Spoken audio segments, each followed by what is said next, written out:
Growing up as a car guy or girl, chances are you played Forza Horizon just like me. And one of the biggest YouTubers that played Forza Horizon that I used to watch growing up was a guy named JackUltraMotive. With over 1 million subscribers, he had one of the biggest channels ever to play Forza. And now he lives on his own in Arizona with a collection of cars and a nice house. And so when I got the opportunity to catch up with him and see his car collection in 2025 and what he's doing for a living now. So we are in Arizona and I'm here to interview one of my good friends, JackUltraMotive. Welcome. We are in the beautiful state of Arizona. Yep. Yes, sir. And last time I saw you, you were living in Washington. Yeah, I was. So now you've got a new house. Yep.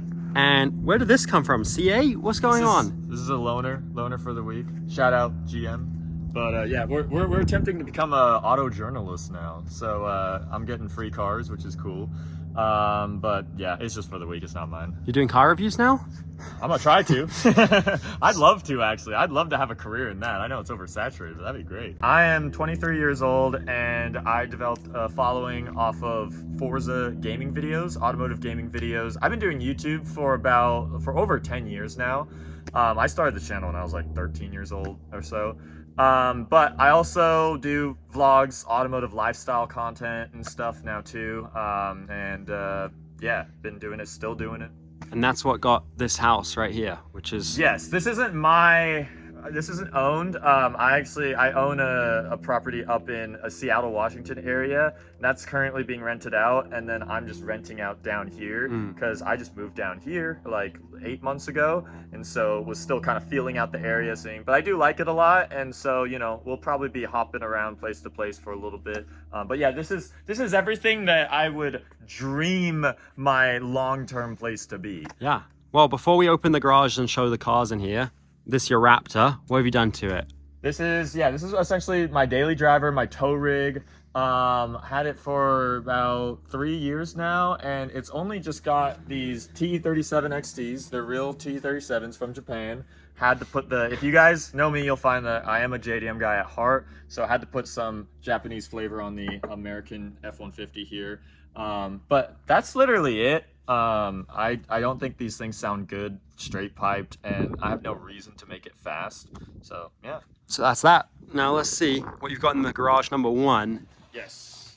Now you do have a Lamborghini, right? Which is not here. Yeah, so the crown jewel, actually, the whole collection is missing right now, and that would be my orange Lamborghini Murcielago LP640. Just had one of the first gated manual conversions completed on it, and it's actually still over in Texas getting some final touches too. They'll be back here shortly, but yeah, it's missing. And then right here. So here's the JDM. This is actually all that remains of my JDMs. I've previously gone through S chassis. I had a 350Z at one point, but this is actually my very first JDM car, the car that I've held on to longest now, up to everything that I've owned. And this is my baby, and this is a car a lot of people actually may or may not have seen some of my content from, because I took this to my last day of high school. Most recent change is actually I just got this carbon hood painted, and so you can see right here, still got some of the carbon exposed, and a nice little detail, but got this painted match to the car, and I pop it under the hood. First car ever was Focus RS. Okay. And yeah, a lot of people also knew me along with that. But I sold that in replacement of the Raptor out there. I know they say never sell your first cars, but this is the car that I'm just gonna make do and tell people I'm gonna hold on to forever instead. And I think it's a good replacement. So yeah, this is, I mean, they all come with the RB26. This one just happens to have a newer, slightly stronger RB26 out of an R34 GTR. So slightly bigger turbos, slightly stronger rods and stuff in there, but it's all basically stock. So the car just makes like 350 wheel. I plan to keep it that way. That's why it's always been like a more lower power car. You guys will see later, there's some big power still in this garage. And then your other JDM sort of car. Yes, this is my S2000. Kind of just fell into my hands. I thought it was a good deal. And then I'm not really a silver car guy, but I decided to kind of work with it best I could. So we did like a nice, just ignore this right here. But we just went with a diamond black finish on the CE28s, little brake kit upgrade in the front, but got JDM headlights, so it cleared out this section, which is normally amber. And this car is also stock because this car is actually kind of a testament to prove that like just a really low power, lightweight car can be one of the funnest things in the world. And sure enough, like people were right about that. This car literally can be just as fun as any other car here, especially hitting VTEC, and this being an early model S2000, it revs out to 9,000. And then the other garage right here. Yeah, so this is different flavors around the world over here. These are my pastel princesses. Camaro ZL1 with the 1LE aero package, and then it's been sent out to Hennessey, and then they gave it the 1,000 horsepower Exorcist package. Dang. Most recently, been put on these forged light wheels, and they even have a custom little Ultramotive. Oh, that's sick. Right there to the brand. In fact, every single car here is a manual.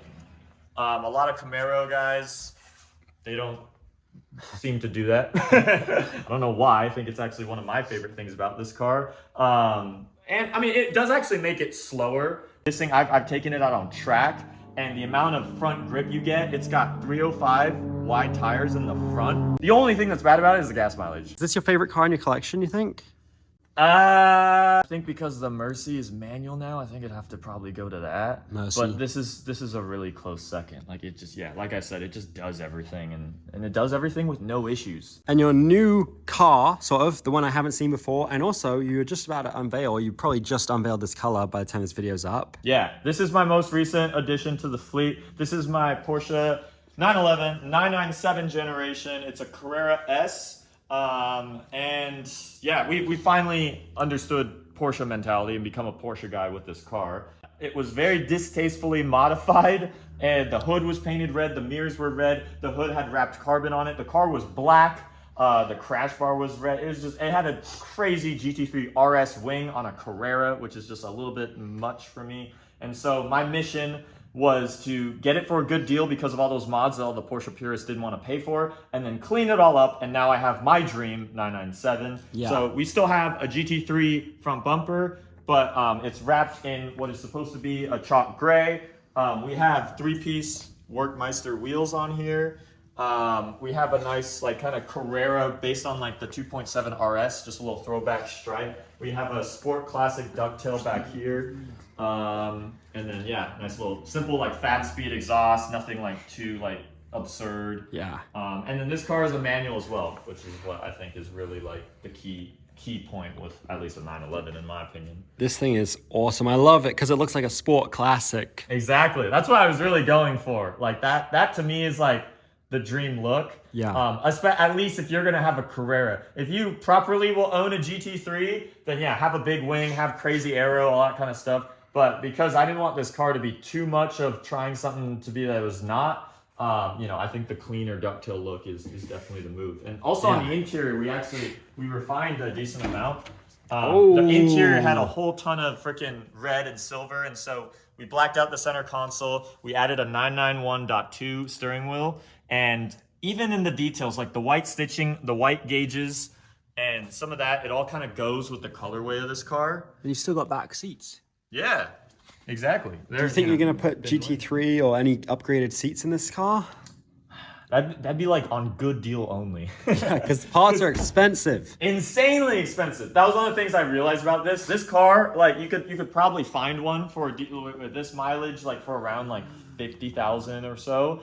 But the market that you're in for buying parts and maintenance, all that stuff, it's almost like an Audi R8. It's like you're really buying parts for like $100,000 car. Yeah. And that's what they call the Porsche tax.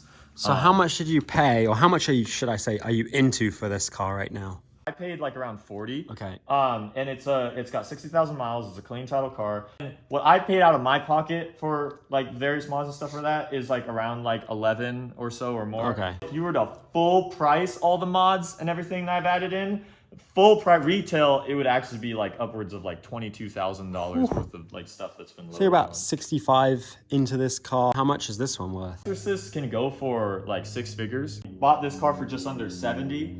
And then, the Hennessey kit is like 55. I did get a discount and worked with them for things. But, it's still a lot of money. Got this thing for 25 way back in 2018 for a full GTR. Now, that's like a GTST price. Yeah. Into it, I could not tell you, dude. A lot. Way too much money. And the S2K? S2000 is, I bought it for 24. I'd probably sell it for like just under like 29 or like around like 28 or so. If there is anything that's gonna have to be sold next, it would probably be this thing, just because the Porsche is like very similar, and I kind of. Now, after checking out his car collection, I wanted to see what his house was like. Come check out the crib. What made you move from Washington to Arizona? It rains way too much in Seattle. And oh, this is my cat. This is Zilla. Hello. Dang, that's a huge house. So yeah, it's pretty. Oh my goodness. It's way more open. I did not expect it to be this big. Yeah. So it's actually, well, how do I describe it? It's all one story. So you get way higher ceilings. Yeah. And then also the floor plan of it is way more how I think all houses should be, where it's just big open like center floor plan, which is a lot of houses have like random living rooms and dining rooms that are like useless. But yeah, this is kind of the open area. You got the old logo up there, and then there's the entryway right over here. There's actually some cool, there's some cool nice graphic pieces right here from the Camaro and the old Audi they used to have. But yeah, it just rains way too much in Seattle. And I feel like there's way more automotive related stuff down here going on. I could also just drive over to LA or Vegas and stuff is there, and accessibility of that. There's less traffic down here, and real estate and everything is just a lot more affordable than Seattle. Yeah. And so I just wanted a change in my life. I also have been in Seattle my entire life, and I wanted to explore elsewhere. Do you live in here all on your own? Currently, yes. Dang. Currently, yes. And this is the office setup. It's actually, this is where I'd argue that this room is too big for being an office. This is huge. It's like, it's not even very cozy. I don't know what this What is. is this?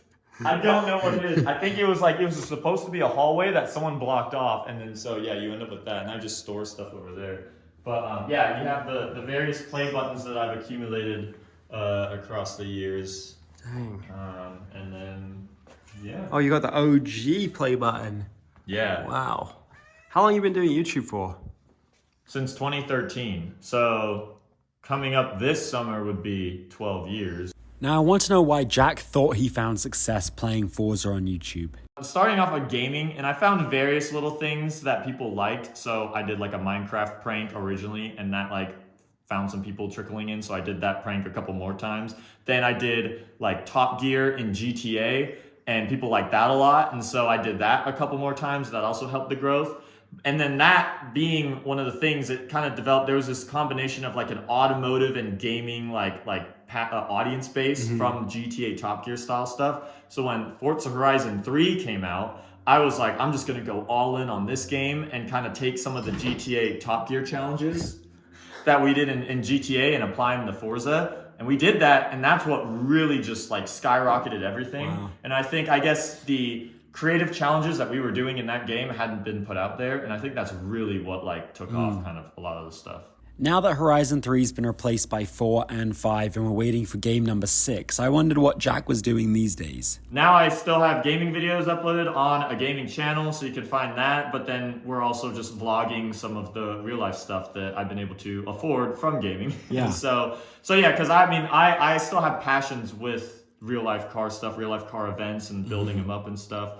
And so, yeah, just I guess kind of either expressing my taste of cars onto my main channel or just going to crazy events, documenting that, stuff of that nature. Dang. Well, thanks for showing me your house. I appreciate it. Yeah. It's crazy that all of this is from YouTube all the cars. It's truly all like really surreal and crazy, but it's also funny because now we've gotten to the point where we've been doing this for so long. So it has starting to feel like it's definitely, you almost starting to feel burnt out here and there in certain ways from it.